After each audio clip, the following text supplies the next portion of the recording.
Hello, everyone. This is Devin Thorpe. I'm a Forbes contributor covering social entrepreneurship and impact investing, and we have a great pair of guests today. We're very fortunate to have with us Tom Crist, a philanthropist and executive who has backed the startup web service Kidoodle TV.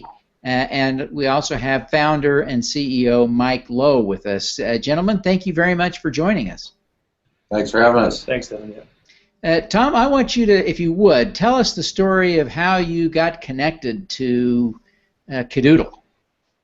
Well, it started, we were having a family supper, and my youngest son actually knows some of the people at Kidoodle, and he was telling me about Kidoodle TV. And over supper, I kind of got interested. I said, I'd like to know more about Kidoodle TV, because I personally hadn't heard of it prior to that, because it was fairly new. So he arranged a meeting with Mike. Mike came over, and I got my children together, and Mike explained what Kidoodle was all about. And it kind of touched me, because the foundation that I've set up with my family is basically to cater to sick children and people with cancer. And when I learned more about Kidoodle, it was all about helping children and helping parents. So I got excited about it. Wasn't really looking for an investment, but I thought, what, if I do invest this money, I think this is a good thing to invest in, and I really believe in what they're trying to accomplish. Well, it's also an interesting story, and it's just worth taking this minute as an aside to put this in a little bit of context. But tell us a little bit about your career and your recent windfall. Well, I had a career with electrical wholesale for 44 years. Started in the warehouse as a shipper receiver and worked myself up to president and CEO. Unfortunately, we had to sell the company in 2012 because it got too big. It was an employee-owned company basically, and it got too big for the employees to buy them out. So we had to find a suitor, which we did. So in December of 2012, we sold the company, basically, and that's how I kind of started the foundation, because I kind of knew what I was going to get. Once the company was sold, I realized what I was going to get personally, so I had started my foundation, my family foundation, prior to the lotto win, because of the windfall I was going to get through e-call, and I wanted my children to give back, because I've always done that. So that was in the process of starting, and then lo and behold, I win this $40 million that came along. So that just enhanced the foundation funds, and basically now it can carry on for years and years and years to come. Well, it is an exciting thing, and it's kind of fun to put this together. So, Mike, tell us a little bit more about what Kidoodle TV is. Well, Kidoodle TV is a streaming video on demand service, $5 a month, allow up to 5 children to watch. We have over 6,700 episodes of content on right now. But really what we focused on is building a safe place for kids to watch their favorite entertainment and educational shows. We have a unique suite of features in the back end that allow the parents to customize the content that each child watches individually. They can go and turn shows on or off based on their own personal discretion. And from our standpoint, we just really wanted to offer something that didn't have any advertisements to children, had quality-proof shows, and was really simple for children to use and navigate. And as well as let mom and dad have a little bit of a break when they're cooking dinner and not have to worry about their children getting into something they didn't want them to see. How do kids access this? On what devices is the streaming service available? Well, right now we're on Android, on all the iOS devices, Apple devices, PC. We're growing out into smart televisions, working for set-top box. From our standpoint, we're seeing most of our usage is really on the tablets. That's where a lot of the kids like to see. That mobile side is something that we tested early with, and it's our usage percentage is over 90% on tablets. Well, it makes sense. It's a great little personal television, isn't it? Yeah, exactly. And the kids really get a sense of they're growing up and they have their own entertainment selection and their own device, and it's it's really, from our standpoint, is as all the content and the whole world is shifting digital again, and kids are growing up now with connected devices. It's really the experience is what they want. Tell us a little bit more about the educational content available for the kids. Right now we have a lot of Nat Geo-based content, science-based content, where, what, why type of content.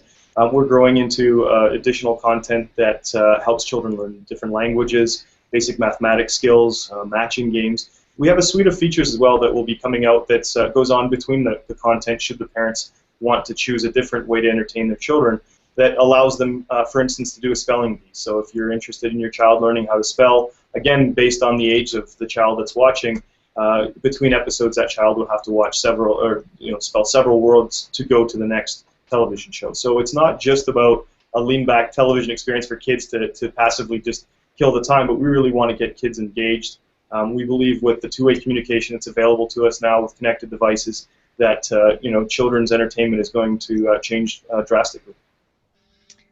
Tell us a little bit more about the parental controls. How do parents control what their kids are watching on this service? Yeah, it's real simple. On the back end, we have a parents' room. The parents, it's protected by a passcode. You enter your parental passcode, and each child has its own profile. And you can go in and deselect by age and/or by unique title. So if you don't like certain shows because maybe you don't want your children to be watching even any perceived combat action, you can select it off, and that child will not see that show. We also have time limits. For our service, one of the things that came back through our beta testing is parents really wanted to have a time limit so that they could preset how much time that their child was watching. And from our standpoint, we allow you as a parent, again, to not be the bad parent, but to simply choose how much time you want, and when the show's over, Kidoodle's over, and the child has to go on from watching the content. Tom, what if, after you got in, so you told us of how you kind of met Mike and the team, but what was it ultimately that convinced you that this was a project you really wanted to back? Well, I kind of looked at what they were doing, and of course there's other aspects out there that do similar things, and I've watched how they grew, through the media and so on. So I got really excited because it was on the ground floor, and I think for any investor, if you can get in on the ground floor of a really secure investment, I think you reap the benefits. I really believe in what they're trying to do. I think it will be successful in the end. It's going to take some time to get that out there. But I really believed in what they did, and I thought, I want to get in right now on the ground floor to reap the benefits when it does well. Right. Mike, tell us a little bit about how things are going. Really well. We're seeing 2.5% to 3% day-over-day growth right now, so we're excited. Our social media messaging is just now starting to ramp up. First quarter is a real nice testing phase for us, and messaging, A/B testing, looking at what content people are watching. From our standpoint, we're a very data-driven back end, so we wanted to get the first quarter in so that we could start having some data sets that we could start, again, analyzing what our future content spends will be, what content people are looking at, what regions are watching which. So we're really happy. We're on track right now. Our goal is to hit somewhere north of over 200,000 subscribers by the end of this year, and we're on track to do that right now. So we're very excited. Fantastic. So where do you go from here? What do you see in the future? How big do you hope this will become? Our first step that we're doing now, of course, is growing our base. We're building the brand. We're launched in Canada and the U.S. We're focused on the digital mom right now and making sure that we're a top-of-mind brand in that consuming market. They make the majority of the decisions at home. I know everybody that's got the wife has where they control the purse strings. So from our standpoint, it's again building that brand, becoming that first mover in that space. No one is just the children's area. There are other SVOD streaming services out there that are huge. We are a bit of a David versus Goliath, but really we're just catering to the children's market. We kind of look like all the other services are a bit like Walmart, and we just want to be like Toys R Us. So again, growing with content. We are starting now with our own original content. It's coming back from the user feedback that we're seeing from our users already. It won't be competing in the big budget space, but really we're going and forced to go into different directions that we're seeing trends that are more economically viable for us to choose. So are you thinking of yourself as Netflix, a safe Netflix for kids? Is that really the analogy here? Yeah, what a lot of people translates to is it's the way you consume the content is very similar to Netflix. Of course, we don't have a lot of the adult content. We don't have any of the adult content, although there's some of the shows I watch with my son.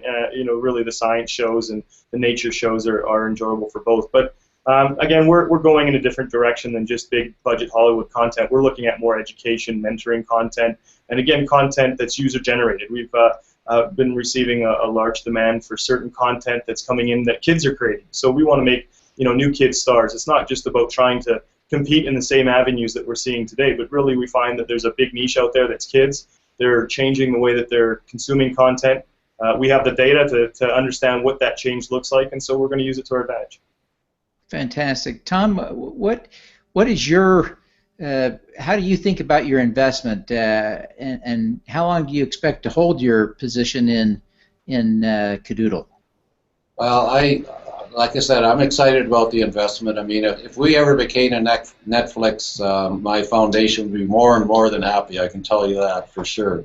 But I'm in for the long haul. It's like the money I invested, the $40 million that's invested elsewhere. I've told all the people that have invested it for me, I said, I'm in it for the long haul. It's not about Tom, Crist, it's about my foundation, my family, and grandkids, and I want them all to be able to give for years and years and years to come. So this Kidoodle thing excites me in the long term. Yeah. Well, fantastic. Gentlemen, I really appreciate you taking the time to join me today and share your insights and your story. We certainly wish you every success. Now, Mike, maybe in conclusion you could tell us, what are the easiest ways for people to find you, to get the apps, to engage, etc.? Yeah, you can simply visit www.kidoodle.tv. It's KIDOODLE.tv, and/or search for Kidoodle in the Google Play Store or the Apple iTunes. Fantastic. Well, gentlemen, again, thank you very much for joining me today. Thank you for everything. Thank you for having us. All righty. Let's do some good.